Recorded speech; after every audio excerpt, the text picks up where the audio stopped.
Okay, so as I introduced different kinds of four vectors, now we need to focus on how can we use four vectors and the concepts associated with four vectors to do different kinds of kinematics problems in relativity. तो एक एक करके मैं अलग अलग problems करता हूँ. So today I want to talk about the common problem known as the relativistic Doppler effect. Time मिले तो हम कॉम्पटन इफेक्ट भी डिस्कस करेंगे. उसके बाद जो है मोमेंटम कंजर्वेशन से रिलेटेड प्रॉब्लम्स करेंगे कि किस तरह से थ्री वेक्टर्स यूज़ करके मोमेंटम कंजर्वेशन का हम प्रूव नहीं कर सकते हैं बट फोर वेक्टर्स यूज़ करके कर सकते हैं. और टाइम मिले तो how unstable particles decay into further particles, उसमें हम किस तरह से मोमेंटम कंजर्वेशंस को यूज़ करके अलग अलग चीज़ों को फाइंड आउट कर सकते हैं. स्पेशली पार्टिकल फिजिक्स में या हाई एनर्जी फिजिक्स में आप जो है how can you use four vectors to do different kinds of problems. So let us discuss one and one ये डिफरेंट प्रॉब्लम्स, बट इन सब प्रॉब्लम्स में हम फोर वेक्टर्स का कंसेप्ट यूज़ करेंगे. So even though you may know these problems beforehand, but you may not have seen how to use four vectors to come up with work around in these kind of situations. So let's suppose we take the phenomena of Doppler effect.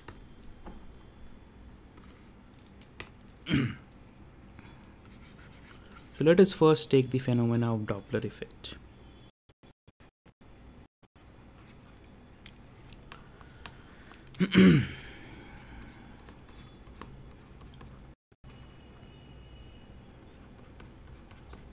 Anybody can tell me what is the phenomena of a relativistic Doppler effect?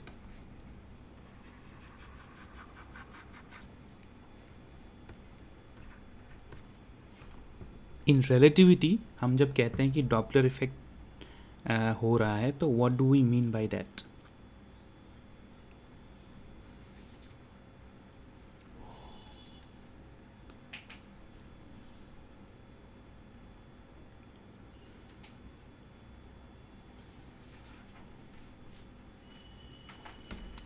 Have you studied Doppler effect before? First year में पढ़ा था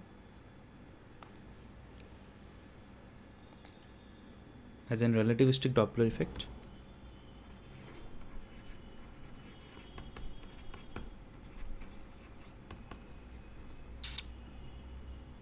नहीं पढ़ा आपने first year में? Doppler effect नहीं पढ़ा है किसी ने? Yes, sir. So can you tell me what is Doppler effect? Change in frequency of wave due to relative motion between observer and source. Okay, so it is usually applicable for light waves, I think, because the velocities of light is comparable to that. Light's moving in medium. We are not talking about sound waves because usually Doppler effect जो है आपका normally sound waves में भी दिखता है, normal waves में भी आपको Doppler effect दिख जाएगा, non-relativistic. But here we are talking about the relativistic thing. The fact that special theory of relativity also predicts that there is change in frequency of, let's suppose, electromagnetic radiation. Let's suppose कोई galaxy है, it's going away from the earth or towards the earth, या कोई satellite है, it is going away from the observer towards the observer. तो there is a certain shift in the frequency of the electromagnetic radiation absorbed by the observer in relation with the source. तो वहाँ पे एक relativistic effect आता है which is known as relativistic Doppler effect. So let's suppose that we look at the Doppler effect, but we take a look at it from using the concept of four vectors. तो उसके लिए let me draw two frames of reference. So let's suppose I am only going to consider x axis and y axis. ठीक है.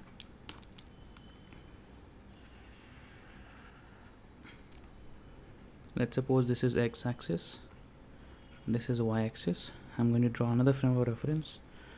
तो ये x y है.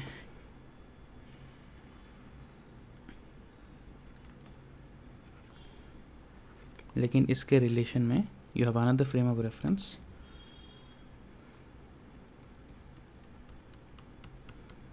X dash y dash.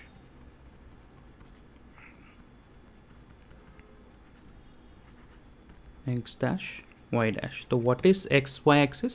Let's suppose x y is the source frame of reference. जब भी कोई radiation emit होता है तो उस रेडिएशन के रेस्पेक्ट में एक फ्रेम ऑफ रेफरेंस होता है तो सोर्स का, कि जिस सोर्स से वो रेडिएशन एमिट हो रहा है उस सोर्स का रेफरेंस फ्रेम क्या है, और दूसरा जो रेडिएशन का फ्रेम ऑफ रेफरेंस है वो ऑब्जर्वर का, कि ऑब्जर्वर के रेस्ट में भी क्या है। तो ऑब्जर्वर ज़रूरी नहीं कि सोर्स के फ्रेम ऑफ रेफरेंस में ही हो। अगर ऑब्जर्वर सोर्स के फ्रेम ऑफ रेफरेंस में हो, इसका मतलब ये है कि सोर्स और ऑब्जर्वर के बीच में कोई रिलेटिव मोशन नहीं है। In that kind of a situation कोई भी डॉपलर इफेक्ट नहीं होगा। डॉपलर इफेक्ट अभी होगा जब सोर्स ऑब्जर्वर के रेस्पेक्ट में या ऑब्जर्वर सोर्स के रेस्पेक्ट में रिलेटिव मोशन में है। In that situation only there is going to be some kind of a Doppler effect. Okay, so if you have a source and if you have an observer or a detector which are in relative motion, only in that case the frequency of the radiation seems to shift. Okay, तो let's suppose कि ये X Y frame of reference जो है आपका एक source frame of reference है। तो यहाँ से कोई रेडिएशन एमिट होता है in the X Y plane. Okay, let's suppose कि मैं सिर्फ एक्स वाई प्लेन में ही देख रहा हूँ, वो जेड प्लेन में मैं नहीं जा रहा हूँ। I am trying to make this calculations very simple. So let's suppose that there is some kind of a frequency of radiation. Let's suppose उस frequency of radiation का जो energy है E is given by let me say E is given by h nu. Okay, और इसका जो momentum है, let's suppose momentum electromagnetic radiation का कितना होता है, energy upon c होता है. This is just normal momentum, h nu upon c हो गया. Okay, अब वही फ्रीक्वेंसी ऑफ रेडिएशन अगर हम वही फ्रीक्वेंसी ऑफ रेडिएशन हम दूसरे observer, let's suppose X dash Y dash is the frame of reference with respect to the observer. जो ऑब्जर्वर है उसका frame of reference X dash Y dash है, तो उसके रेस्पेक्ट में इस इलेक्ट्रोमैग्नेटिक रेडिएशन का वो क्या होगा. लेट्स सपोज उसके रेस्पेक्ट में लेट्स सपोज जी जो इलेक्ट्रोमैग्नेटिक रेडिएशन है उसकी energy E dash is given by H nu dash, और उसकी जो मोमेंटम है normal momentum is given by H P dash is equal to E dash upon C, C same रहता है, and H nu dash upon C which is equal to H nu dash upon C. ठीक है, and let's suppose that in the in the source frame of reference the angle at which the electromagnetic radiation is emitted is let's suppose phi, and the angle at which the radiation is emitted in the observer frame of reference is phi dash. These are the parameters of the problem. So on one hand you have source के respect में you have xy frame of reference, and on the other hand observer के frame of reference में you have x dash y dash frame of reference. Okay, तो ऐसे situation में if some kind of an electromagnetic radiation or wave is emitted by the source at a particular angle with a particular energy and with a particular momentum, then with respect to the x dash y dash frame of reference उस electromagnetic radiation की momentum, energy, angle अलग अलग होंगी. Now the question is how can we use this to find out the relationship between the frequencies. एक के respect में जो frequency है दूसरे के रेस्पेक्ट में जो फ्रीक्वेंसी, उनके बीच का रिलेशनशिप क्या है, हम कैसे फाइंड आउट करें. Are you understanding the problem? Sir क्या चीज़? सर फिर से रिपीट कीजिए थोड़ा. ओके, डॉपलर इफेक्ट में क्या होता है वो तो आपको मालूम ही है. जैसे कि फॉर एग्जांपल डॉपलर इफेक्ट में जैसे आप रोड पे खड़े होते हैं तो कोई गाड़ी आ रही है, गाड़ी इज़ बेसिकली द सोर्स, गाड़ी की इंजन से आवाज़ निकल रहा है और वो जो आवाज़ है उस आवाज़ का एक पर्टिकुलर फ्रीक्वेंसी है. तो गाड़ी हो गई आपकी बेसिकली सोर्स, आप रास्ते में खड़े हैं, आप हो गए ऑब्जर्वर, और गाड़ी आपकी तरफ आती है तो आप दोनों के बीच में एक रिलेटिव मोशन होता है, तो आपको जो फ्रीक्वेंसी सुनाई देगा वो थोड़ा सा अलग होगा, है ना. यही तो है Doppler effect. Yes sir. Normal time, normal situations में जहाँ पे वेलोसिटीज़ बहुत हाई नहीं होती है रिलेटिव मोशन की, जो सोर्स है साउंड वेव्स को एमिट करने का और जो ऑब्जर्वर है साउंड वेव्स को डिटेक्ट करने का, उनके बीच में कोई रिलेटिव मोशन है. या तो सोर्स मूव कर रहा है या तो ऑब्जर्वर मूव कर रहा है एक दूसरे के रेस्पेक्ट में.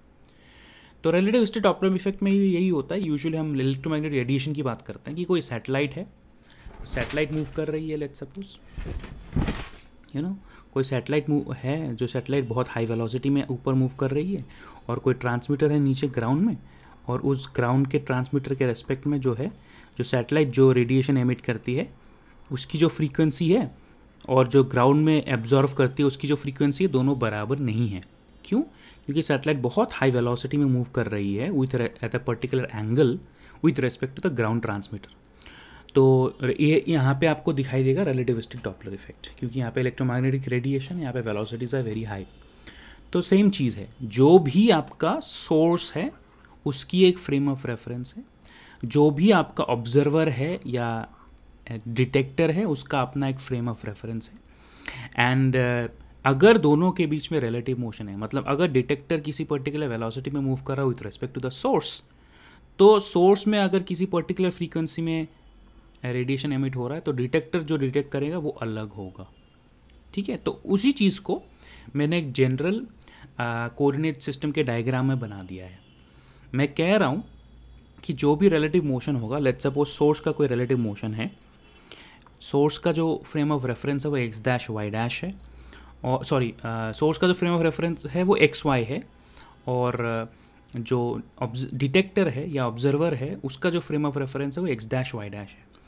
और सोर्स के रेस्पेक्ट में जो फोटोन है जो एमिट हो रहा है उसकी एनर्जी ई है, उसका मोमेंटम पी है, उसकी एंगल फाई है, और जो ऑब्जर्वर के रेस्पेक्ट में एनर्जी वो ई डैश है, मोमेंटम पी डैश है, और angle at which it is being emitted is phi dash. These are the given parameters of the situation. Now we are interested in finding out what is the relationship between the frequencies.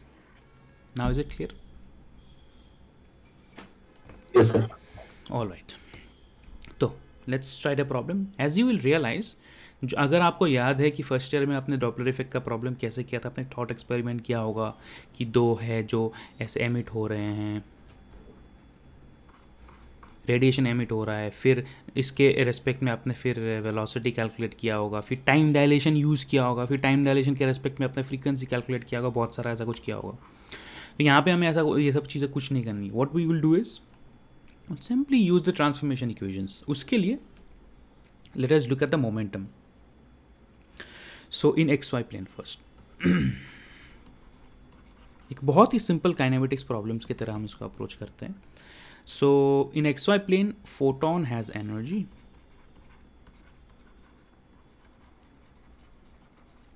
is equal to h nu, and photon has momentum. This is not for momentum, this is just ordinary momentum of a photon, h nu upon c. तो यहाँ पे जो है, let's look at its components.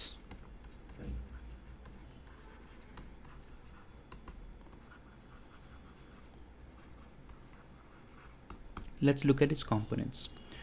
तो अगर हम components की बात करें तो px कितना होगा? ये फोटोन है आपका, ये फोटोन का जो मोमेंटम है along the x axis it should be equal to h nu upon c cos phi, and its momentum along the y axis is h nu upon c sin phi, just like another particle. Yes or no? And जो P Z है it should be equal to zero, because हम P Z में component देख ही नहीं रहे, हम you just looking at the relative motions along X Y axis. Is this fine? मैं अगर फोटोन के मोमेंटम के कॉम्पोनेंट्स को ऐसे लिख दूँ तो it's fine? Yes, okay okay okay. Now momentum is a four vector that can be simply represented as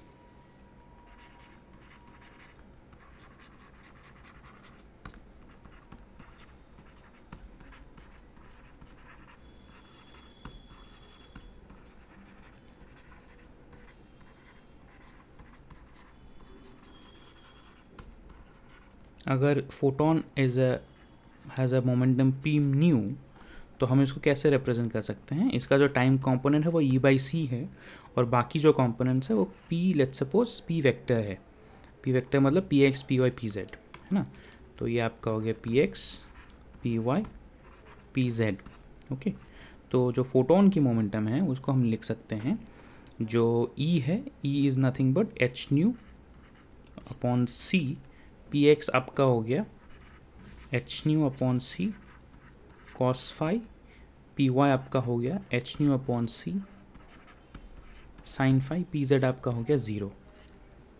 ये है आपका momentum four vector of the photon in xy plane. Yes or no? Yes? Yes, sir. All right. तो अगर आप ये simply four vectors को लिखना comfortable हो जाएंगे, then everything will become easy. So इसको थोड़ा सा सिंप्लीफाई कर देते हैं। P nu is equal to H nu upon c को अगर हम बाहर निकाल देते हैं तो आपका जो फोर वेक्टर हो गया वो 1 हो गया, फिर कॉस फाई हो गया एंड साइन फाई हो गया और 0 हो गया। ठीक है, let's suppose that this is point number 1। This is the momentum four vector of the photon in the source's frame of reference, है ना, with respect to source's frame of reference मतलब एक्स वाई। अब हम let's do the same thing but in the X dash Y dash plane. पहले हमने X Y plane में किया है, let's do the same thing in X dash Y dash plane. अगर आप सिर्फ इक्वेशंस को देखेंगे, डिराइवेशन को देखेंगे तो बहुत कॉम्प्लिकेटेड लगेगा, बट अगर आप जिसको समझ जाएंगे तो इट्स एक्चुअली वेरी इजी। तो X dash Y dash frame में इनकी जो पैरामीटर्स है वो थोड़ी सी अलग है, ठीक है ना।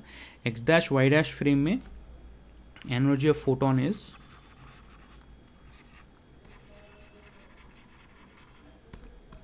h nu dash, momentum of photon is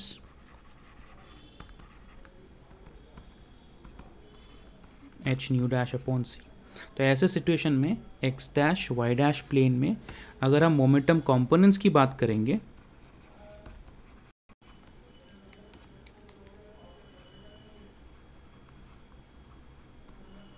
if we talk about the components of momentum, तो अब मुझे बताओ कि पी एक्स डैश क्या होगा, what is going to be P X dash? H nu dash cy cos phi dash. Yes, very good. H nu dash upon c, H nu dash upon c cos phi dash, and p y dash क्या होगा? H nu dash upon c sin phi dash, है ना। H nu dash upon c sin phi dash, and p z will automatically come out to be 0. I think this is obvious from the diagram. P nu dash H nu dash upon c एक cos phi dash हो गया, एक sin phi dash हो गया, एक 0 हो जाएगा। ठीक है, तो ऐसे सिचुएशन में अगर हम मोमेंटम फोर वेक्टर को लिखते हैं, if I write the more momentum four vector in X dash Y dash plane,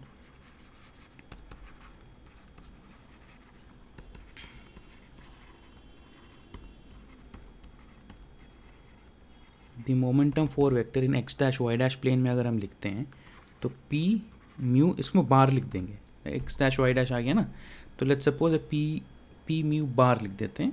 तो ऐसे सिचुएशन में जो है आपका पहला होगा ई अपॉन सी, एनर्जी अपॉन सी। तो एनर्जी अपॉन सी में आपका आ जाएगा एच न्यू डैश अपॉन सी आ जाएगा, ठीक है। और दूसरा आपका आ गया पी एक्स डैश में आ गया एच न्यू डैश अपॉन सी कॉस फाई डैश। तीसरा आपका आ गया पी वाई डैश, वो हो गया एच न्यू डैश अपॉन सी साइन फाई डैश, और चौथा हो गया P Z dash which is equal to 0। तो ये आपका हो गया momentum four vector of the same photon but in the X dash Y dash plane is H nu dash upon C 1 cos phi dash sine phi dash and 0। ये हो गया आपका point number 2 with respect to observers frame of reference.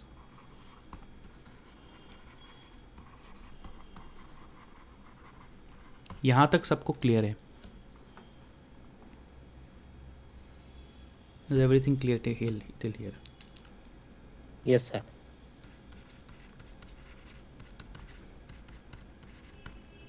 मैंने क्या किया है, सिर्फ momentum four vector को लिखा है एक्स वाई प्लेन में और X dash Y dash plane में, दैट्स इट। कुछ नहीं किया है, मैंने सिर्फ एक स्केमेटिक बनाया है कि किस तरह से एक फोटोन एमिट हो सकता है at a particular angle in x Y plane, और उस स्केमेटिक को बनाने के बाद सिंपली मोमेंटम फोर वेक्टर को डिफाइन किया है, उसकी कंपोनेंट्स क्या होगी in the X Y plane and in the X dash Y dash plane. ठीक है, that's all that I have done. Nothing extraordinary और कोई इसमें स्पेसिफिक आइडिया नहीं है. Now that I know that momentum 4 vector is a 4 vector and 4 vector has certain properties जो मैंने discuss किया. एक प्रॉपर्टी ये है कि it follows a certain transformation law. Okay, one property of 4 vector is that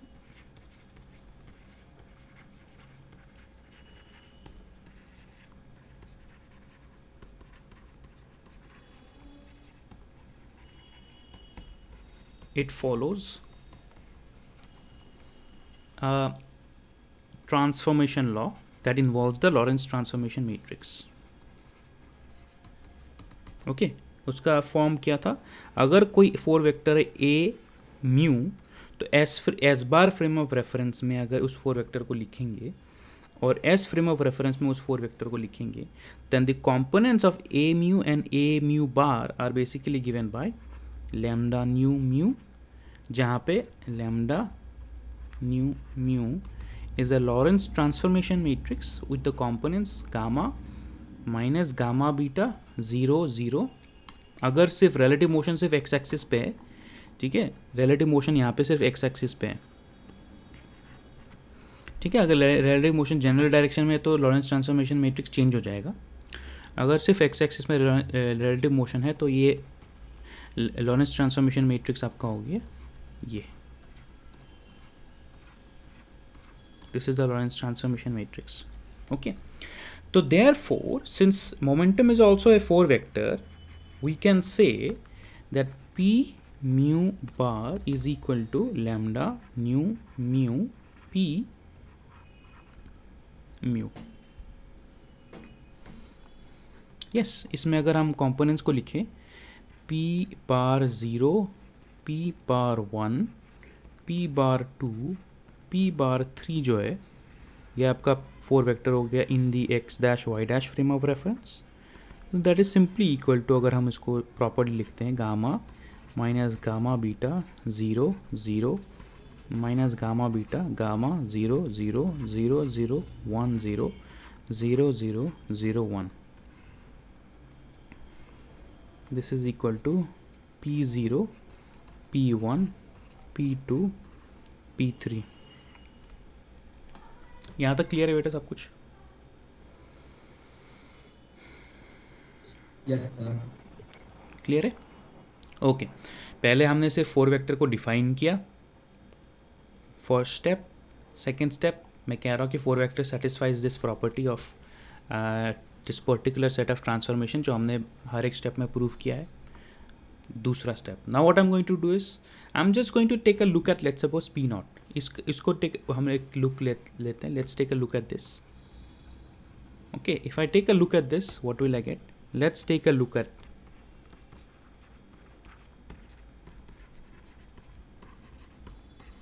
p bar 0. Okay, so if we take a look at p bar 0, so from the transformation equations we will get p bar 0 is equal to gamma p0 minus gamma beta p1 plus 0 p2 plus 0 p3, है ना? This is the equation और not?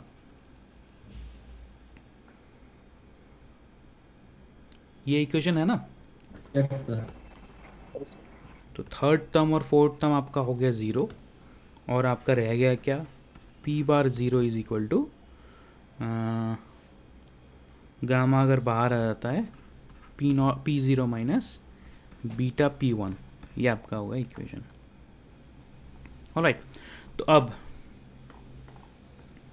ये जो px था, ये px क्या था? px was p1, है ना? py क्या था? p2, pz क्या था? p3. यस और नो? और ये px डैश क्या था? ये p1 बार. py डैश क्या था? p2 बार. pz डैश क्या था? p3 bar. These by definition the way we have defined 4 vectors. ठीक है, तो let me borrow these terms here. तो यहाँ पे फिर आपका where p बार 0 क्या है? p बार 0 आपका सिंपली ई अपॉन सी है ना, पी बार ज़ीरो ये है आपका, ये आपका पी बार ज़ीरो, सॉरी नहीं पी ज़ीरो है ये, अच्छा नहीं पी बार ज़ीरो तो ये है, ये है P bar zero, P bar zero ये है ना, पी बार ज़ीरो आपका, यस सर, ये पी बार ज़ीरो है आपका, Yes, sir. और पी ज़ीरो है आपका ये, और पी वन है आपका ये,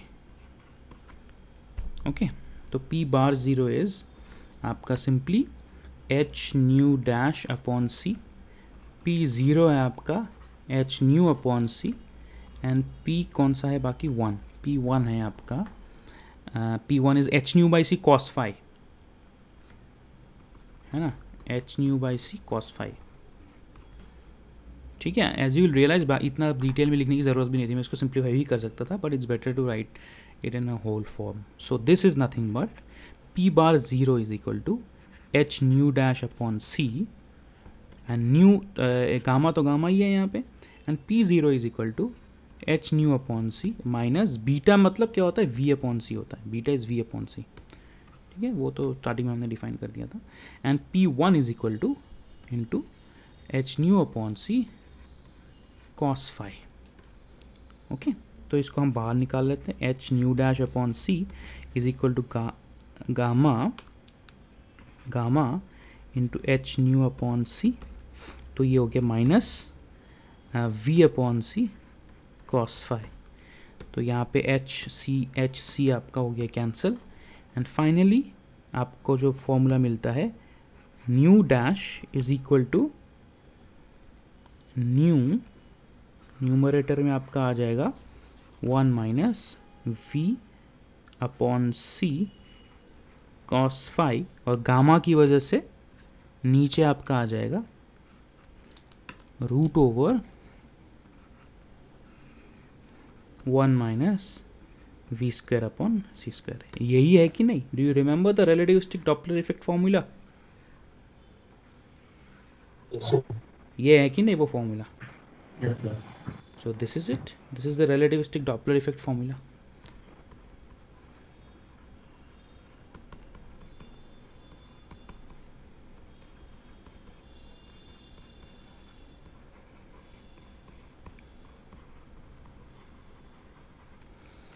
This is the relativistic Doppler effect formula that we have derived using four vectors.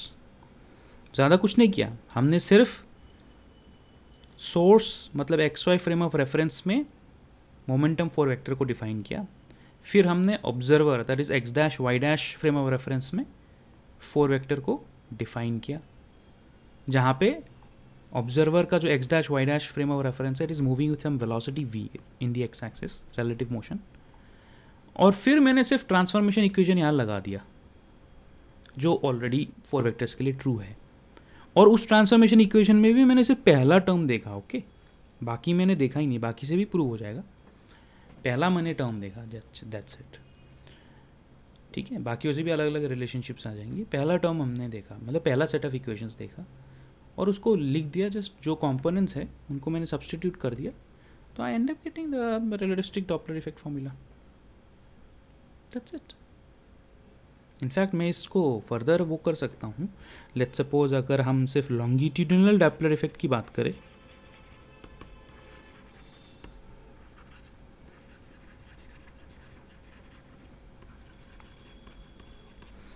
अगर हम लॉन्गिट्यूडिनल डॉपलर इफेक्ट की बात करें तो यहाँ पे जो है हम एक तो हम क्या बोल सकते हैं, अगर जैसे कोई पर्टिकुलर गैलेक्सी है या सैटेलाइट है जो अर्थ की तरफ आ रही है, ठीक है, जो अर्थ की तरफ आ रही है, और जो पर्टिकुलर गैलेक्सी है जो अर्थ से दूर जा रही है, ठीक है, तो पहले सिचुएशन को हम क्या बोलेंगे, दूसरे को हम बोलेंगे रिसीडिंग, है ना, रिसीडिंग। पहले को क्या बोलेंगे हम, towards, is there any other word for it?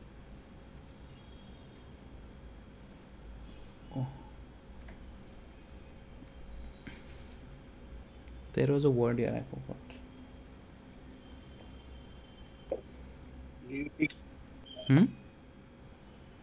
Leading lagging leading क्या क्या क्या क्या सर लीडिंग बोल रहा है, लीडिंग। लीडी, ये क्या होता है? मैं ऐसा नहीं पता, टू वर्ड्स बोल लेता हूँ। तो ऐसे सिचुएशन में फाई क्या होगी? अगर कोई गैलेक्सी तुम्हारा ऑब्जर्वर की तरफ आ रहा है तो फाई कितना होगा? फाई फाई कितना होगा? अप्रोचिंग बोल रहे। अप्रोचिंग, हाँ अप्रोचिंग बोल सकते हैं इसको। ऐसे सिचुएशन में फाई कितना होगा?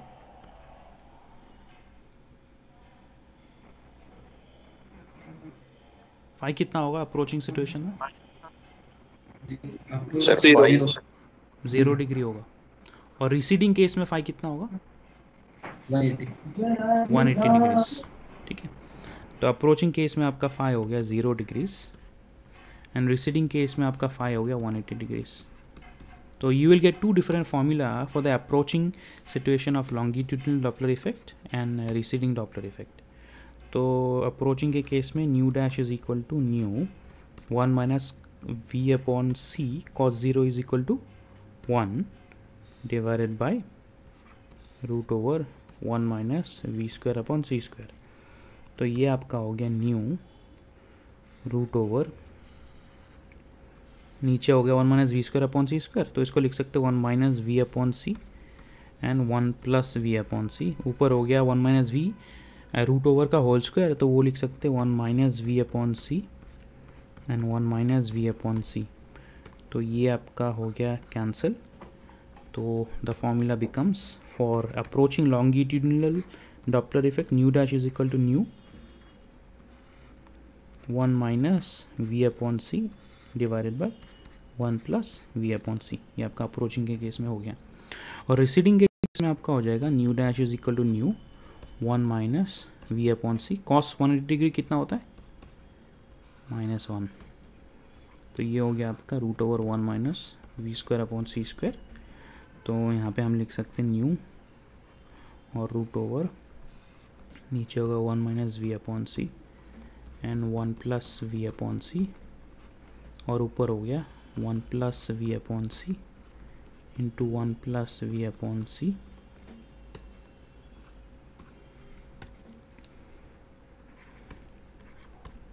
तो this is nu dash is equal to nu root over 1 plus v upon c divided by 1 minus we upon c. तो ये आपका हो गया longitudinal Doppler effect for approaching case. ये आपका हो गया longitudinal Doppler effect for receding case. उसी तरह से ऐसे सिचुएशंस भी पॉसिबल है जहाँ पे कोई सैटेलाइट है, ऊपर से जा रही है, ऑब्जर्वर यहाँ पे है, तो 90 डिग्रीज़ में है। तो अगर कोई 90 डिग्रीज़ में है तो ऐसे सिचुएशन में जो है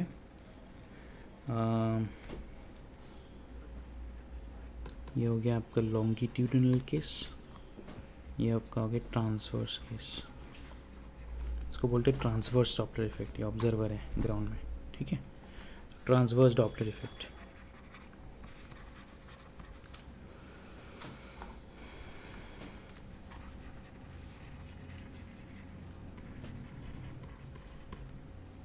तो यहाँ पे आपका फाई हो जाएगा 90 डिग्रीज,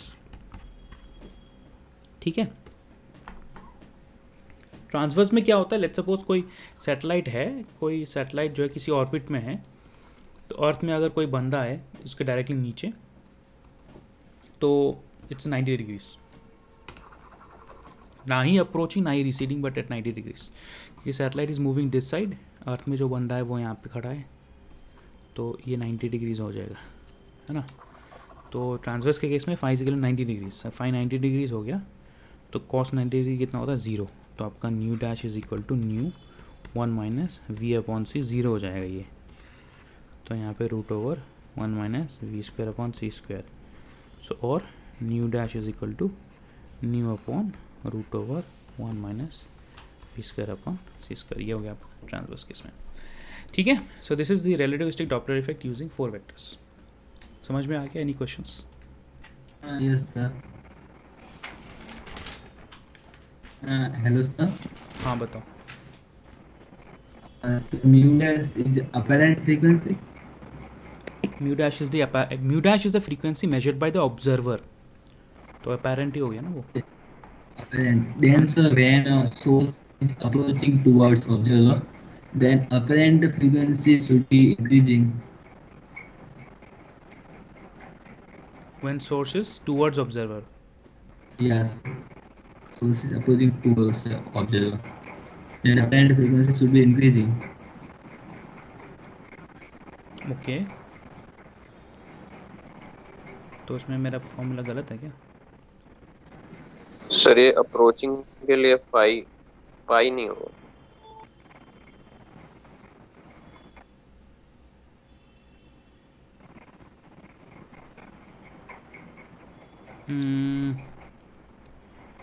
कहीं पे कोई माइनस का टर्म मैंने इधर उधर लिख दिया क्या?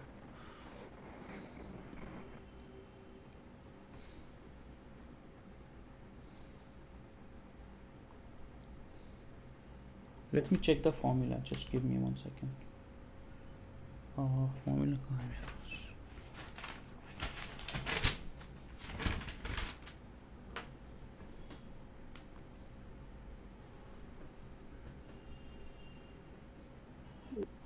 सर ये cos थीटा नीचे आते हैं टर्म. कहाँ? 1 माइनस v/c cos थीटा नीचे आता है. 1 minus V by C cos theta नीचे आता है क्या? अरे हाँ, I think I made, let me just refer to my notes once.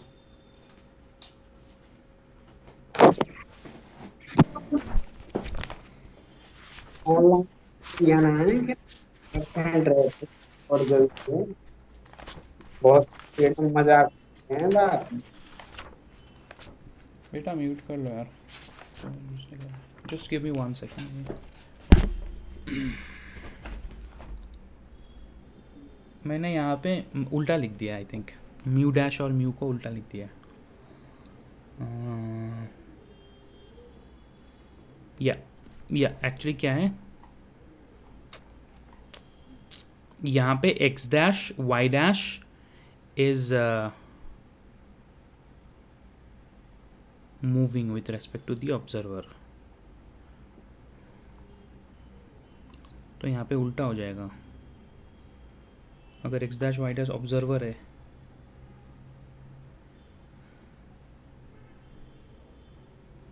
Actually source move कर रहा है जो हम सिचुएशन फाइंड करना चाहते हैं, लेकिन इसमें हम जो सिचुएशन लेके चल रहे हैं उसमें ऑब्जर्वर मूव कर रहा है. ये दिक्कत है.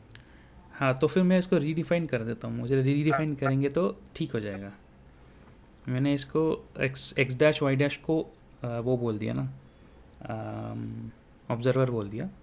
लेकिन मैं अगर इसको उल्टा कर देता हूँ तो in that situation is going to be fine.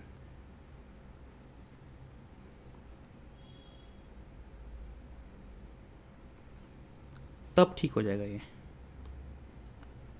मैंने इसको ध्यान नहीं दिया, मैंने इसे रैंडमली ले लिया था.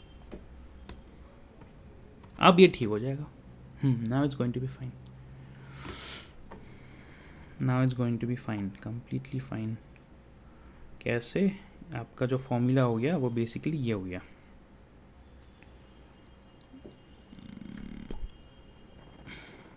Then so mu became apparent frequency.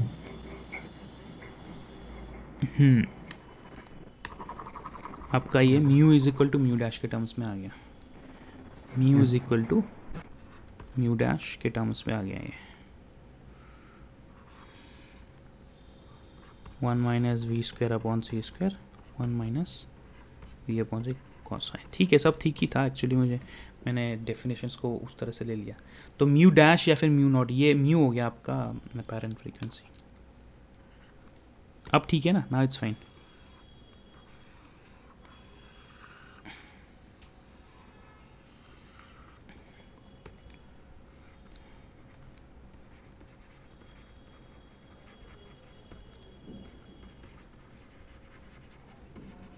And ये हो गया आपका फ्रीक्वेंसी ऑफ सोर्स.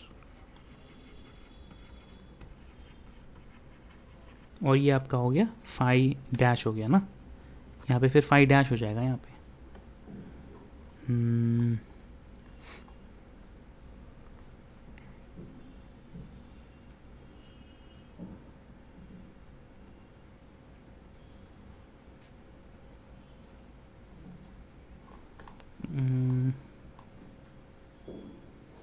नहीं 5 रहेगा, which is perfectly fine, relative velocity है ना। और यहाँ पे आपका उल्टा हो जाएगा, ये आपका हो जाएगा न्यू डैश न्यू, ये भी आपका उल्टा हो जाएगा न्यू डैश न्यू, और ये हो जाएगा आपका न्यू डैश, ये ठीक था, ये आपका हो जाएगा nu dash nu nu and nu dash. अब ठीक है, I think now is it okay. बाकी बीच की कैलकुलेशन तो सेम ही है because the 4 vectors are defined in x Y and X Y dash plane. इसमें ऑब्जर्वर क्या है और सोर्स क्या है? इसमें जहाँ पे लिखा हुआ है in x Y plane photon has energy, ये सब न्यू डैश करना पड़ेगा, तो फोटॉन पे एनर्जी नहीं होगी। नहीं तब तो ठीक है ना, मतलब जहाँ तक मैंने एक्स वाई प्लेन में और X dash Y dash plane में कंपोनेंट्स लिखा है वो तो सही है ना, उसमें कोई दिक्कत नहीं है। नहीं सर, ये जहाँ पे आपने यहाँ डिफाइन करना शुरू किया है ना इन एक्स वाई प्लेन, हाँ हेलो, हाँ यहाँ पे जहाँ इस पे तो X dash Y dash plane पे फोटोन हो जाएगा ना, ऑब्जर्वर वहाँ पे, वो सोर्स वहाँ पे। नहीं, इसमें फोर्स और ऑब्जर्वर का क्या रिलेशन है?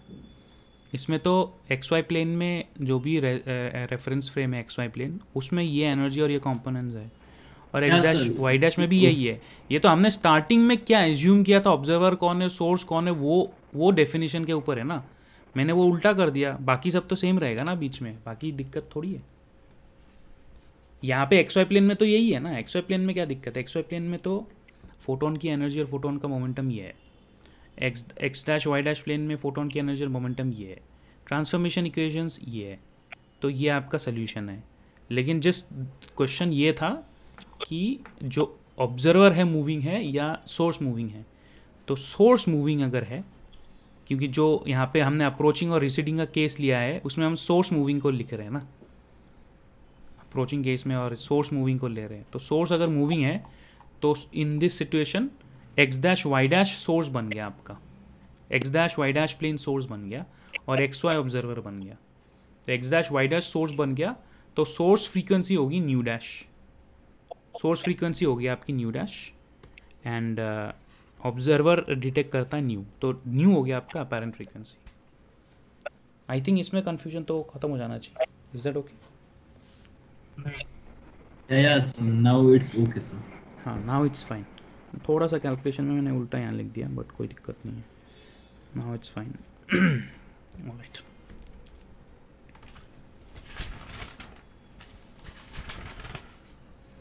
Okay, let us do another problem.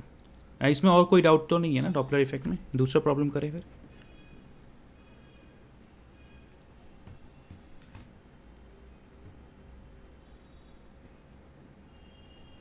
Yes sir. Okay,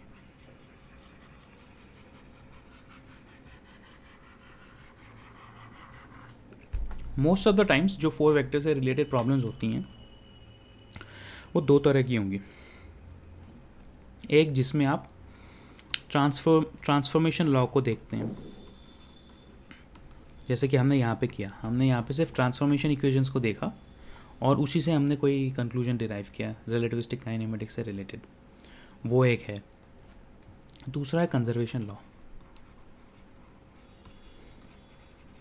अब कंजर्वेशन लॉ से जो प्रॉब्लम है वो क्या मैं शुरू करूँ या I think it be better अगर मैं आपको ये दिखाऊं कि न्यूटोनियन पर्सपेक्टिव से अगर कंजर्वेशन लॉ वैलिड नहीं होता, वो पहले डिराइव कर देता हूँ। Just 1 second.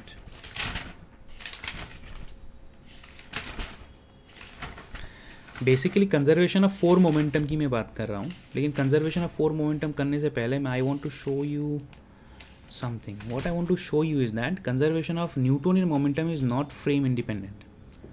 ठीक है, मैं थोड़ा सा किसी इफ़ेक्ट के बारे में बोलने से पहले ये चीज़ प्रूव कर देता हूँ, ये इंपॉर्टेंट है, फिर तब आपको 4 मोमेंटम के ऊपर थोड़ा सा भरोसा आएगा।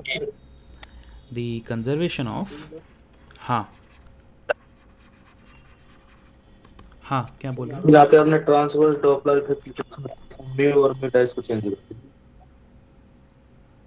हाँ, तो कर दिया ना यहाँ पे, इधर वाले में हाँ, इधर में उल्टा लिखा था ना, ये आपका न्यूमरेटर में लिखा है ना, तो इसलिए मैंने न्यू डैश लिखा है ना।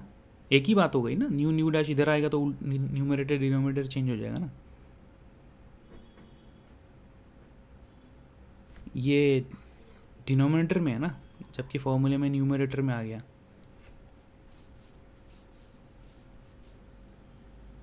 पहले आपने लिखा है mu dash is equal to mu 1 minus V C by, फिर इसके बाद आपने mu is equal to mu dash लिख दिया। हाँ मैंने फिर, चलो सारा मैं चेंज कर दूँ क्या? चलो कर देता हूँ इसमें। ये अगर मैं इसको प्रॉपर्ली इस फॉर्मूले के साथ में लिखता हूँ तो आपका हो जाएगा न्यू इज इक्वल टू, ठीक है कर देता हूँ, nu is equal to nu dash root over 1 minus v, sorry यहाँ पे क्या था, nu is equal nu dash root over 1 minus we square by C square. अच्छा हाँ सही कह रहे हो। And this is 1 minus we upon c 0। तो ये आपका हो गया nu dash is equal nu dash root over 1 minus we square upon C square, ठीक है। और यहाँ पे भी चेंज अगर करोगे तो nu is equal to nu dash हो जाएगा उल्टा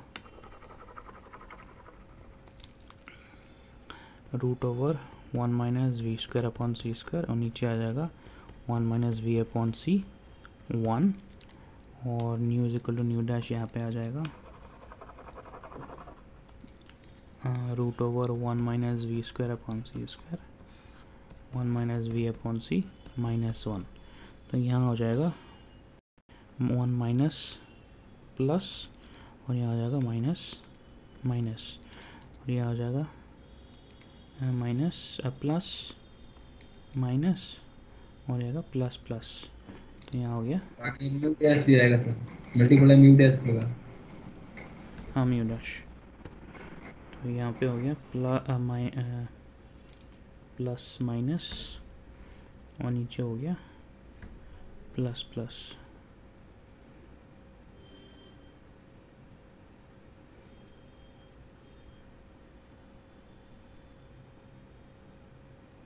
तो ये हो गया आपका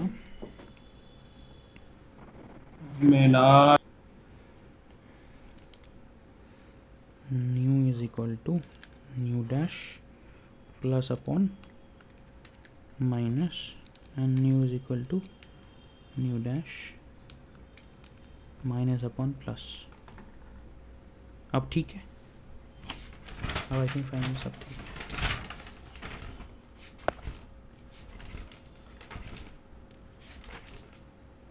अब ठीक है ना ये तो 1 plus upon 1 minus 1 plus minus by plus.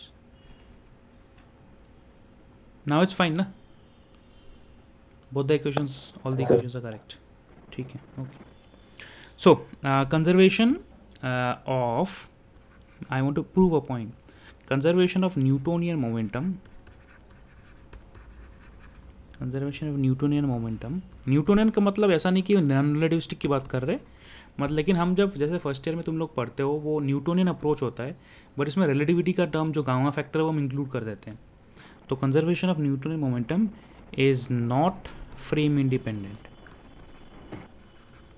Frame independent मतलब मैं ये प्रूव करना चाहता हूँ कि अगर आप न्यूटोनियन मोमेंटम लेते हैं, जैसे कि हम नॉर्मल रिलेटिविटी में गामा फैक्टर को इंक्लूड करके हम बोलते हैं कि momentum is nothing but M V, जहाँ पे M not upon V by root over 1 minus we square by C square, ये वाला फॉर्मूला ले लेते हैं।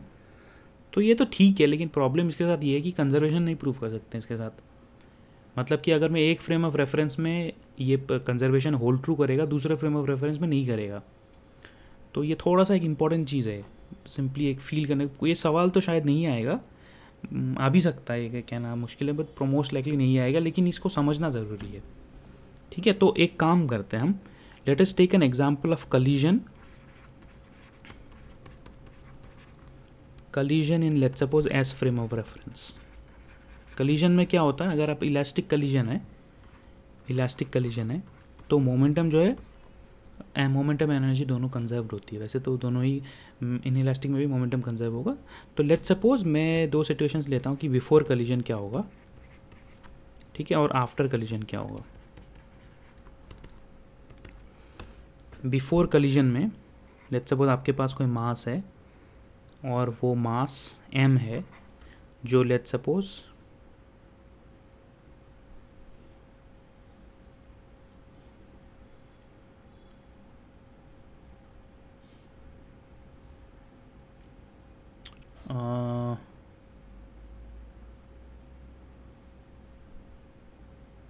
मास जो है किसी velocity, let's suppose velocity v x axis में 1x लिख देता हूँ, इज इक्वल टू 3/5c। मैं एक सिंपल एग्जांपल ले रहा हूँ बस, और कुछ नहीं। 3/5c वेलोसिटी में मूव कर रहा है, और एक और मास है 2m जो रेस्ट पे है, और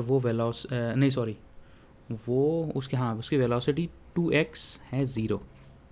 Okay, this is just an example. It's not like a general derivation. This is just an example to prove you something. और दोनों के बीच कलिजन होता है, ठीक है। कलिजन होने के बाद पहला जो मास है वो जो मास m है वो v, इसको 3x लिखते हैं, is equal to -c/5 velocity में पीछे की तरफ जाएगा। और लेट्स सपोज जो दूसरा मास है 2m वो फॉरवर्ड डायरेक्शन में जा रहा है, it's a velocity 4x is equal to 2/5c। Okay, this mass initially moving at a velocity of 3/5c in the x-axis collides with this mass at rest. After collision, the first mass moves in opposite direction at the velocity of -c/5, and the second mass is moving in the forward direction at a velocity of 2/5c.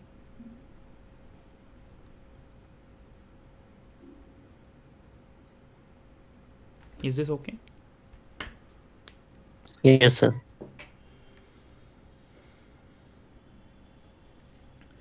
Now इसमें क्या है, अगर हम Newtonian approach से इस चीज़ को देखेंगे, conservation law को, then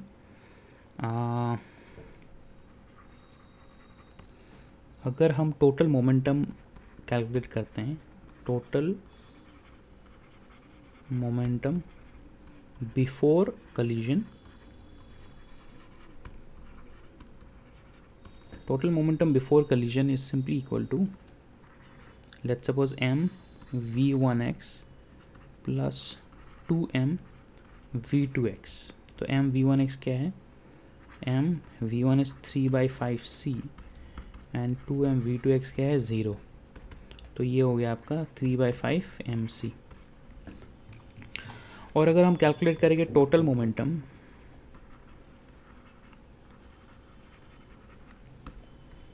after collision, I'm just showing an example of how we can show that if momentum is conserved in one frame, it can be shown not to be conserved in another frame. Newtonian momentum, ठीक है। तो total momentum में let's suppose after collision अगर हम यहाँ पे लेते हैं m v3x plus 2m v4x, so ये हो जाएगा तुम्हारा, this is equal to m v3x is equal to -c/5 and 2m v4x is equal to 2/5, है ना। so this is equal to -mc/5 plus 4mc/5, so this is 3/3mc/5। तो जो conservation of momentum holds true at least in this particular frame of reference, ठीक है। So that means ये p before and p after are equal. p before is equal to p after. लेकिन अगर हम same event को देखते हैं but with respect to moving frame of reference, let's suppose हम एक moving frame of reference add कर देते हैं यहाँ पे, ठीक है। ये पहले हम देख रहे थे इसको रेस्ट फ्रेम ऑफ रेफरेंस में, अब हम इसको देखते हैं लेट्स सपोज किसी x bar, y bar, z bar moving frame of reference में, moving with velocity v, v. V is equal to, let's suppose, 3 by 5c. If we look at the same event,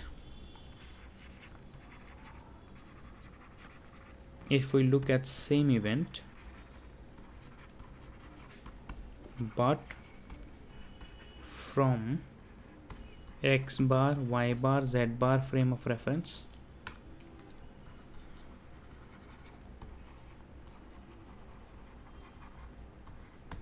so we look at the same event here, but and this is an isolated system, okay, it's an isolated event, कोई forces नहीं, कुछ नहीं है, it's an isolated incident. If we're looking at it from the perspective of, let's suppose, another frame of reference, तो अब हम क्या करेंगे, दोबारा से अगर हम कैलकुलेशंस करना चाहते हैं तो अब सारी वेलोसिटीज को उस फ्रेम ऑफ रेफरेंस पे कन्वर्ट करना पड़ेगा, सारी वेलोसिटीज को हमें दूसरे फ्रेम ऑफ रेफरेंस में कन्वर्ट करना पड़ेगा,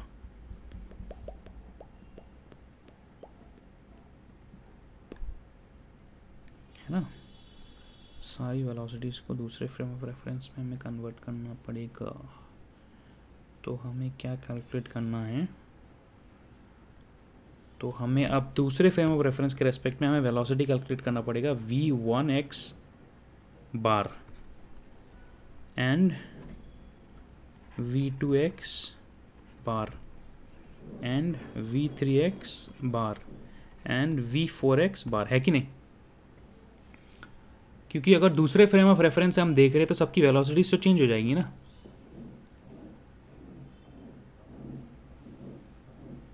are you understanding? Yes sir, yes sir. दूसरे फ्रेम ऑफ रेफरेंस से देखेंगे तो सबकी वेलोसिटीज चेंज हो जाएंगी, तो इसलिए हमें नया वेलोसिटीज कैलकुलेट करना पड़ेगा। अब तो करके देखते हैं फिर। If you look at the same event but from X bar, Y bar, Z bar frame of reference, so new velocities are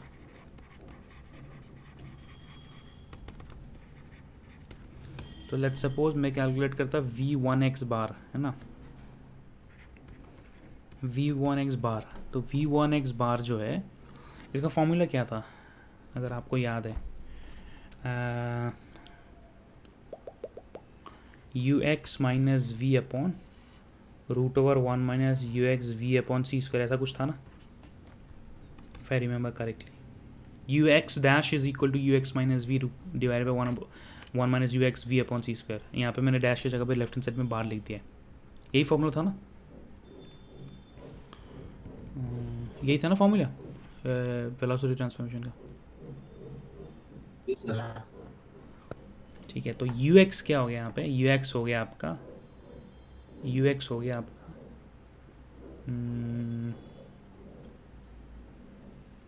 ux के जगह पे हम इसको ux के जगह v1x लिख देंगे, क्योंकि हमने यहाँ पे v1x लिखा है, v1x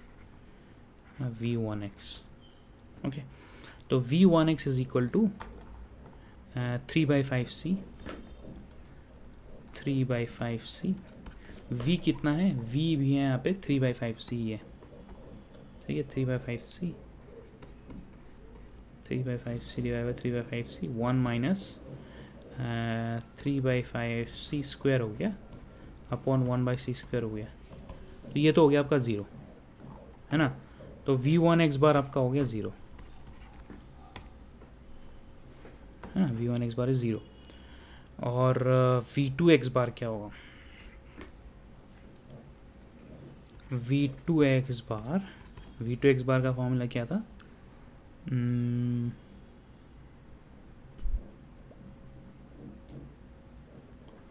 v2x बार का फॉर्मूला था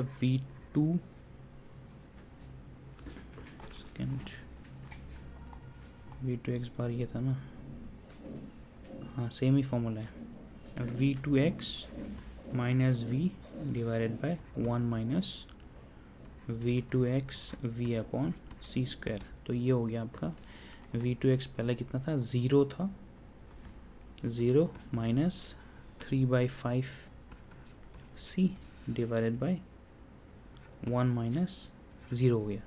तो ये हो गया आपका माइनस 3/5c, ठीक है। v3x के लिए भी same formula, v3x minus v is equal to 1 minus v3x v upon C square. तो यहाँ पे आपका हो गया माइनस 3/5c, ये हो गया, this is equal to minus 3/5c, और v3x आपका हो जाएगा माइनस c/5 है पहले, तो ये हो जाएगा -c/5 minus 3/5c divided by 1 minus minus plus c/5 into 3/5c upon 1/c square is equal to, so minus 4/5c multiplied by 1 upon 1 plus 3/25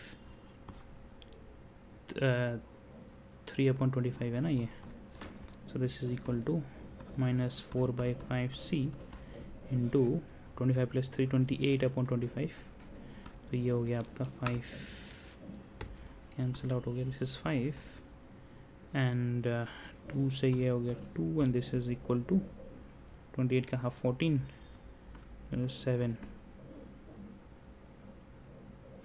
So this becomes minus 5/7c. This is minus 5/7c. So ये हो गया आपका minus 5/7c. So this is equal to minus 5/7c. And finally v4x. v4x आपका है v4x is equal to v4x minus v divided by 1 minus v4x v upon c square is equal to v4x पहले क्या था, पहले था 2/5c था यहाँ पे. So 2/5c minus 3/5c divided by 1 minus 2/5c 3/5c 1 upon c square. तो ये हो गया minus c/5 into 1 upon root over 1 minus 6/25. 6/25. This is equal to minus c/5 into 25 minus 6 19/25. So this is equal to minus 5c/19. तो ये हो गया minus 5c/19 हो गया. This is equal to minus 5c/19. ठीक है. अब नए वैल्यूज़ के साथ अगर हम प्रीवियस मोमेंटम को कैलकुलेट करेंगे, मोमेंटम बिफोर,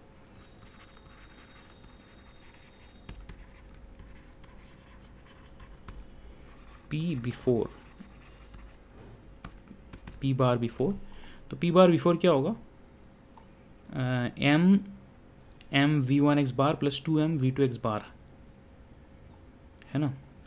तो ये m v1x बार प्लस 2m v2x बार, तो ये कितना हुआ, m v1x is equal to v1x bar is equal to 0. तो ये हो गया आपका 0 प्लस 2m v2x बार हो गया आपका -3/5c is equal to, this is equal to -6/5c 6/5 mc. Okay, and momentum after collision, momentum after collision, you have p after is equal to m v2x bar plus 2m v4x, sorry 2x नहीं 3x and 4x, 3x and v2m v4x bar is equal to m v3x कितना है, -5/7c plus 2m v4x कितना है, -5/19c. This is equal to -5/7mc minus 10/19mc. ये कितना होगा, 7 into 9 63 6 7 plus 133 और ये हो जाएगा 5 into 19 5 into 45 4 5 6 7 95 minus 70 mc is equal to 95 plus 70 minus 165 upon 133 mc. So this is not equal to this. पहले it was equal,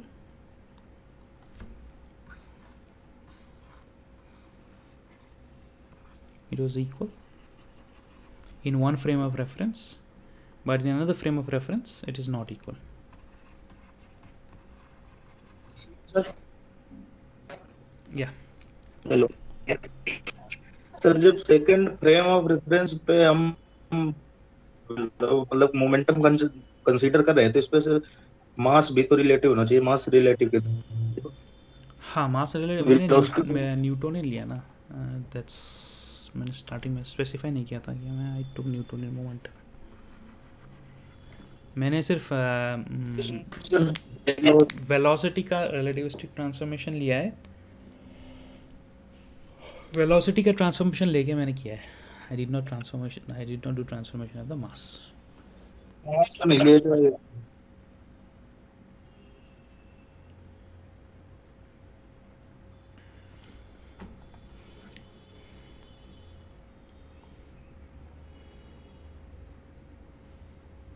That's why I wrote it as a Newtonian momentum.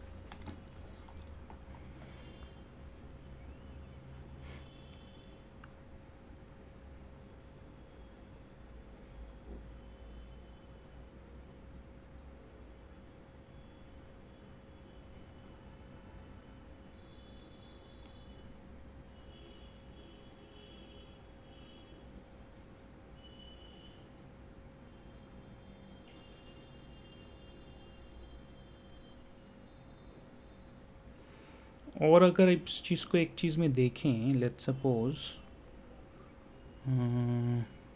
Just give me 1 second.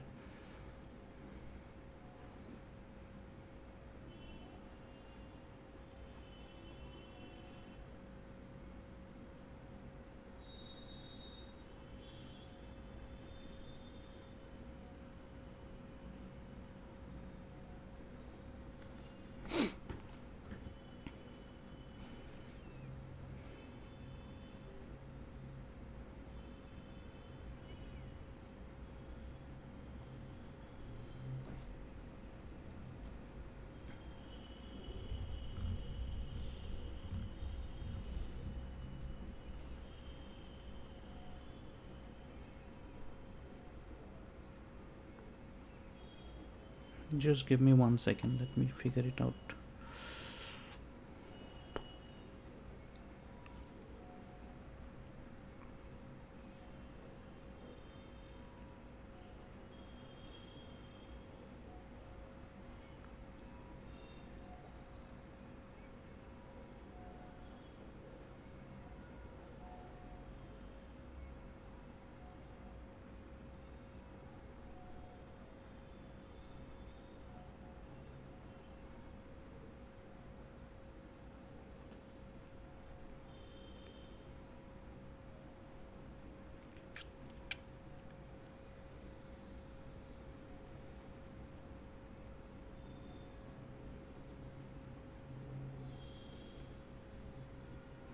I think इस particular example में मैंने जो relative velocity लिया ना वो 3/5c लिया है, and I think I have taken it in such a manner that even if you do include that relativistic mass, it will still, the conclusion will still be same.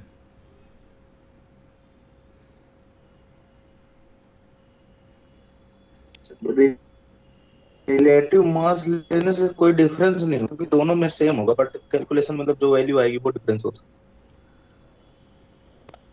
नहीं मतलब conclusion मुझे लगता है उस case में भी same ही होगा। मैंने ये पर्टिकुलर एग्जांपल इसलिए लिया था आई थिंक बिकॉज इसमें जो है रिलेटिविस्टिक मास का इफ़ेक्ट कैंसल आउट हो जाता है, बिकॉज जो पहला मास है वो 3/5 mc है और दूसरा मास है वो 0 है। तो मैं अगर एक रेफरेंस फ्रेम ऑफ लेता हूँ जो 3/5 mc पे जा रहा है, तो ऐसे सिचुएशन में पहले मास की वेलोसिटी 0 होगी, दूसरे मास की वेलोसिटी -3/5 mc हो गया।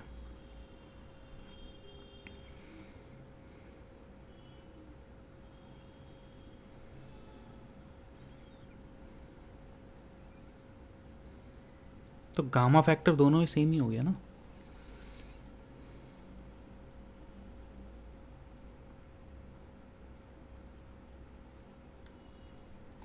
गामा फैक्टर दोनों में सेम हो गया। मुझे लगता है ये जो है रिलेटिविस्टिक मास को कंसीडर करने के बाद भी वो सेम ही रहेगा। सर मैं यही कह रहा हूँ कि जब सेकंड में कैलकुलेशन की जा रही है तो उसमें m को गामा m लिख देते हैं। द रीज़न मैंने गामा नहीं लिखा है इज़ बिकॉज इस सिचुएशन में जहाँ पे रिलेटिव मोशन सिर्फ 3/5 mc वेलोसिटी में हो रहा है, in that situation I think नहीं भी लिखूँगा तो मेरा कंक्लूजन चेंज नहीं होगा। इन that situation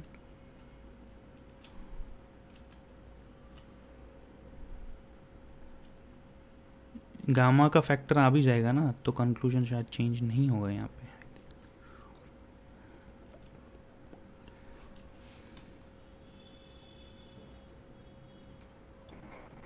yes sir, factor तो वो सेम ही रहेगा सर, -6/5 वाली।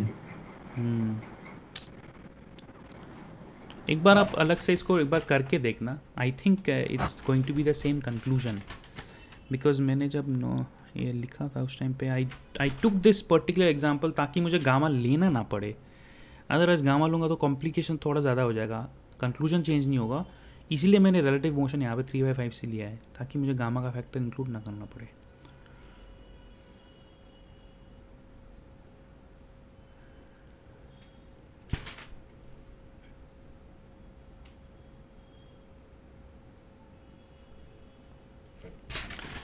ओके सो ठीक है जद ये आप एक बार ट्राई करके देख लेना, just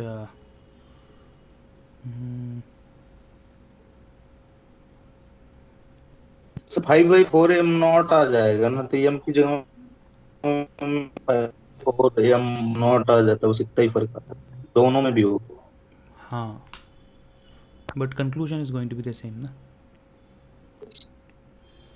Okay, now what I want to show is that just one second.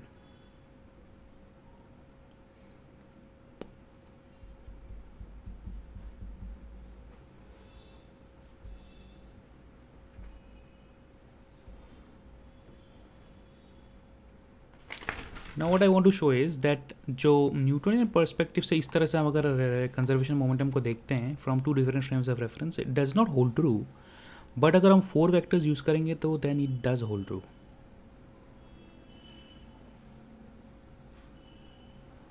Just give me 1 second.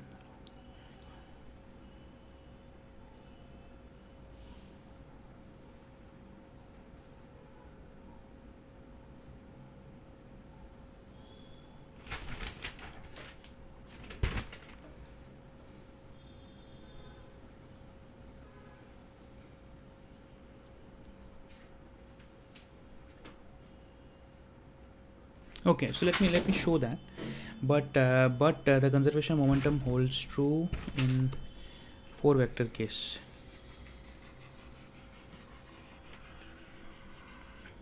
But conservation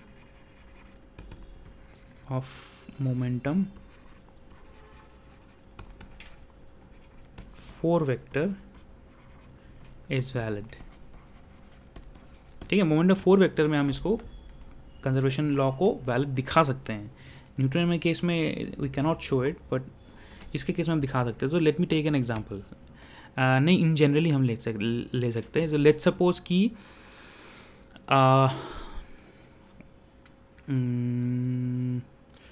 let's suppose कि कोई पार्टिकल ए है, ठीक है, वो पार्टिकल बी के साथ कोलाइड करती है, ठीक है, और उसके बाद पार्टिकल सी बन जाता है, ठीक है, और पार्टिकल डी बन जाता है, ठीक है।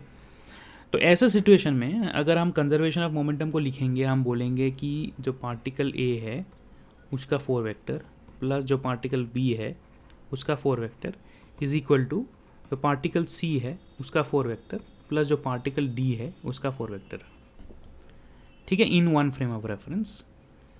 और हम इसको कह सकते हैं कि p a 4 vector, p b 4 vector minus P c 4 vector minus P d 4 vector is equal to 0 in 1 frame of reference. तो what I want to show is that if this expression is valid in 1 frame of reference, it should also be valid in another frame of reference. That's all. Okay, so if this conservation law which I failed to do in the previous example. Conservation law is valid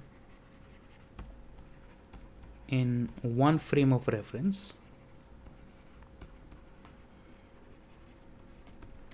It should also be valid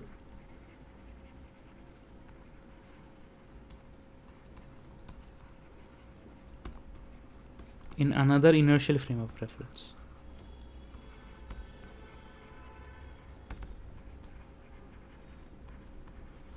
In another inertial frame of reference. ठीक है, तो इसको कैसे हम दिखाएं? इसको हम बोल सकते हैं that from here I can show that, नहीं यहाँ से नहीं, यहाँ से हम दिखा सकते हैं। अगर 4 वेक्टर को पूरा टर्म्स में लिखेंगे तो ये हो जाएगा PA0, PA1, PA2, PA3,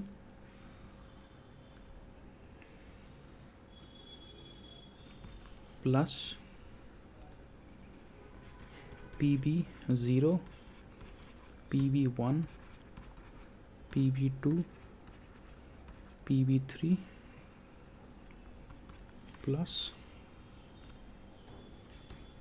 plus ने minus PC0, PC1, PC2,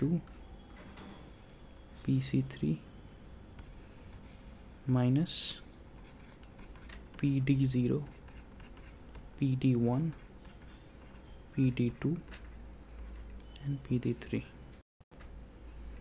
If this is true in one frame of reference, then इसका मतलब क्या है? That individual components relationship भी will be valid.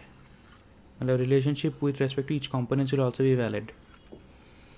If the entire 4 vector is conserved, then its components will also be conserved. Okay, this is one important point, that the law of conservation of momentum requires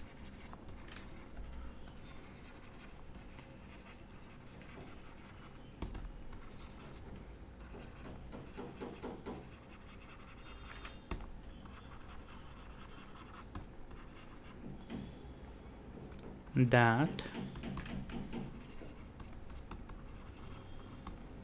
system's total momentum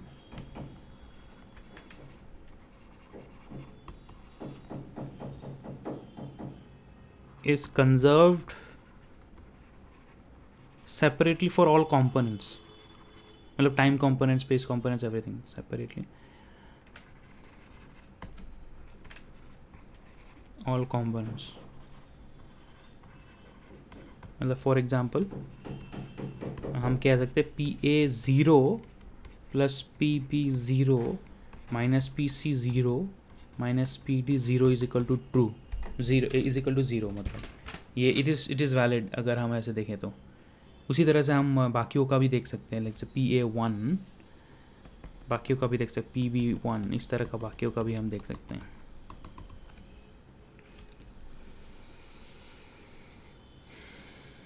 ठीक है, now let us use the transformation equations. Transformation equation क्या कहती है? Transformation equation ये कहती है कि P mu bar is equal to lambda nu mu P nu.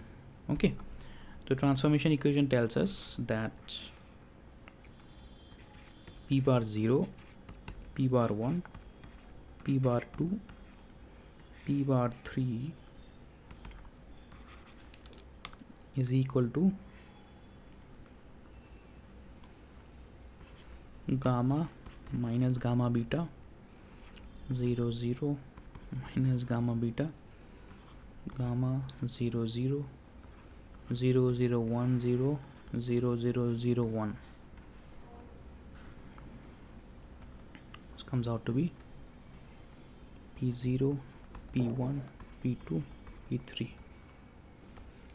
Okay, so from here I get the set of equations.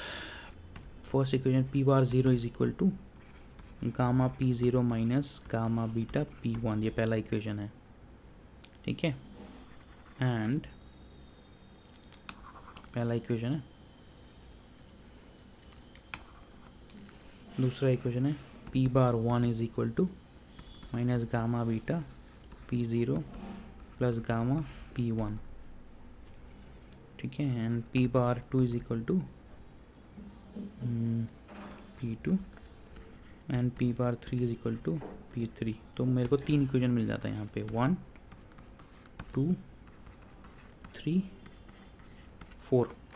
तो अब मैं अगर इनको कंबाइन करता हूँ with let's suppose these transformations, तो मैं सेम इक्वेशन इस तरह से, मुझे क्या दिखाना है, मुझे दिखाना है कि ये जो है it is valid not only in इस frame of reference, it is also valid in the bar frame of reference, S bar frame of reference. अगर मैं वो प्रूफ कर सकता हूँ तो मैं कह सकता हूँ कि फिर हाँ, कंजर्वेशन लॉ इज़ मतलब valid through out all across all inertial frames of reference, है ना।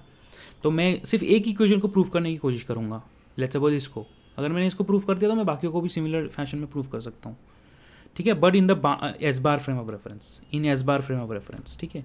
तो इन एस बार फ्रेम मैं इसको प्रूफ करना चाहता हूँ, मैं फाइंड आउट करना चाहता हूँ कि पी ए बार, है ना, P A bar 0 plus P B bar 0, P B bar 0 minus P C bar 0 minus P D bar 0, ये इसका वैल्यू क्या होना चाहिए? अगर कंजर्वेशन लॉ वैलिड है तो इसका वैल्यू क्या होना चाहिए?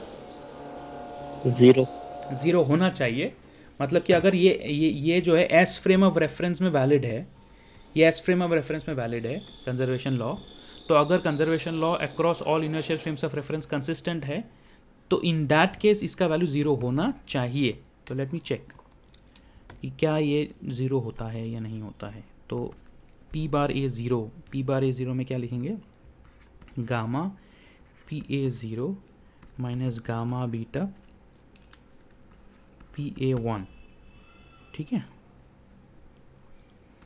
Plus gamma P B 0 minus gamma beta P B 1, ठीक है, और यह होगा minus gamma P C 0 plus gamma beta P C 1, है ना। और यहाँ पे आ जाएगा minus gamma P D 0 plus gamma beta P D 1। Okay, तो यहाँ पे क्या करेंगे,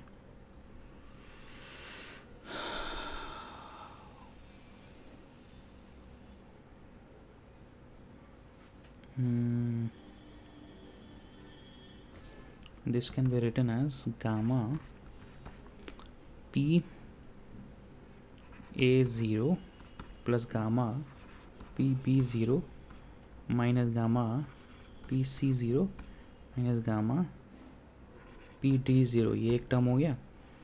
और दूसरा है minus gamma beta p a 1 plus p b 1 minus P C 1 minus P D 1, ये हो गया। तो यहाँ पे दोनों इक्वेशंस क्या थी? एक इक्वेशन तो था यहाँ पे ए 0 से रिलेटेड, दूसरा था यहाँ पे P A 1 plus P B 1 minus P C 1 minus P D 1 is equal to 0, ये था दूसरा इक्वेशन। तो ये क्या है? ये 0 है। तो ये पूरा टर्म क्या हो गया आपका? P A 0 plus P B 0 minus P C 0 minus P D 0, ये 0 हो गया। और P A 1 plus P B 1 minus P C 1 minus P D 1, ये भी 0 हो गया। ये 0 हो गया ना, फ्रॉम हियर ये पहला इक्वेशन और ये दूसरा इक्वेशन, ये दोनों 0 है। तो ये अगर 0 हो गया तो ये आपका हो गया gamma 0 minus gamma beta 0 is equal to 0। That means P A bar 0 plus P B bar 0 minus P C bar 0 minus P D bar 0 is equal to 0। इसका मतलब conservation of momentum time component is valid, है ना।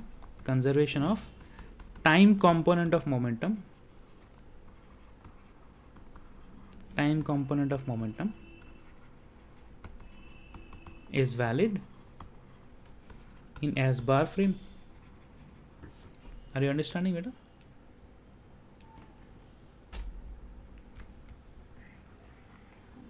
Is this clear? Yes, sir. अब same चीज़ ये हमने time component के लिए किया है, तो कोई एक स्पेस कंपोनेंट के लिए भी मैं प्रूफ करके दिखा देता हूँ. ये टाइम कंपोनेंट के लिए था, स्पेस कंपोनेंट के लिए भी मैं प्रूफ करके दिखा देता हूँ. स्पेस कंपोनेंट के लिए कौन सा इक्वेशन आएगा? लेट्स सपोज स्पेस कंपोनेंट के लिए आएगा, यहाँ पे 0 0 0 0 था, आपका 1 1 1 1 आ जाएगा. ठीक है. So let's suppose P A 1 bar plus P B 1 bar minus P C 1 bar minus P D 1 bar is equal to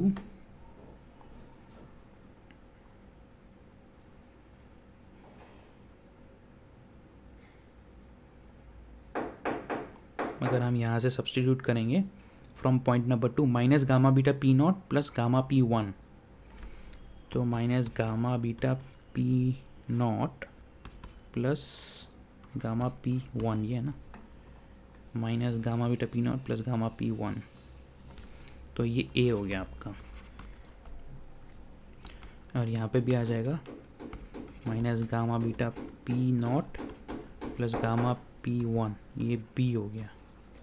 और यह हो गया minus minus plus gamma beta P not plus minus minus gamma P 1, तो ये सी हो गया.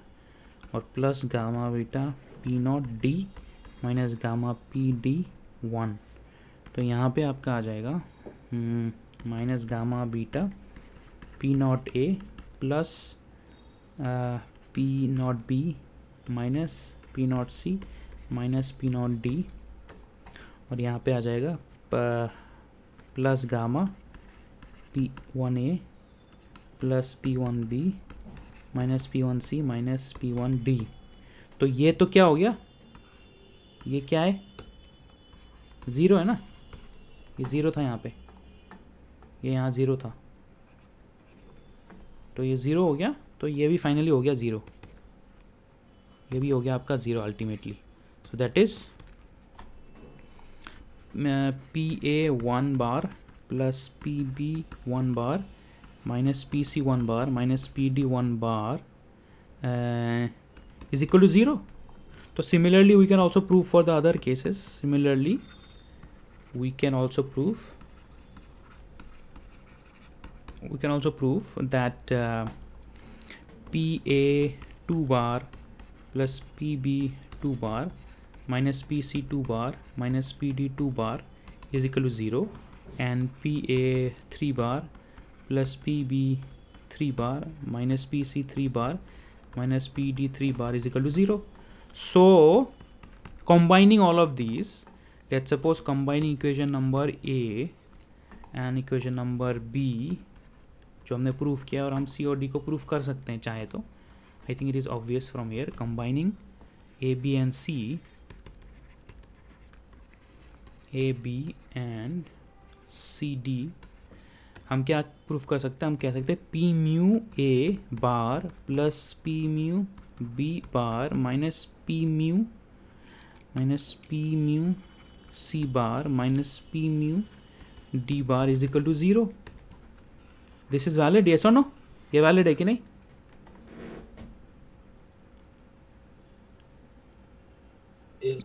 This is valid. तो हमने स्टार्ट किया था इस आइडिया के साथ कि फ्रेम ऑफ रेफरेंस एस में conservation of momentum is valid. If conservation of momentum is valid in frame of reference S, तो we can automatically show that conservation of momentum is also valid in frame of reference S bar. ये S बार में हो गया.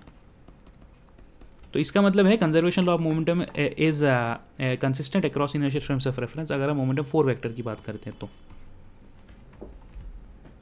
सो इसका मतलब conclusion क्या है? Conclusion quite simply ये है,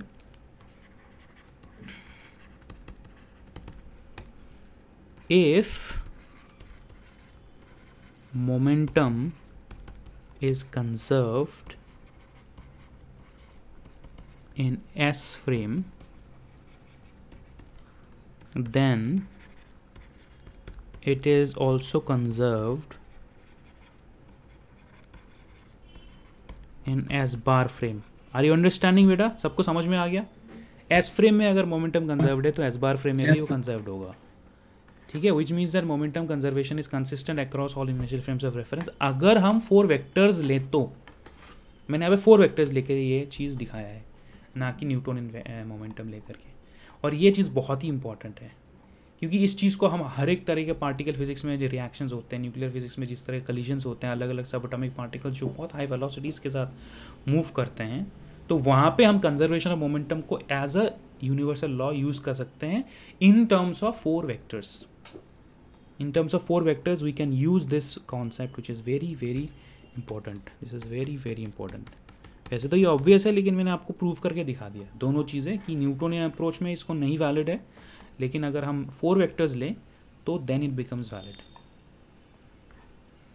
is it clear? Anybody has any doubt in this particular thing?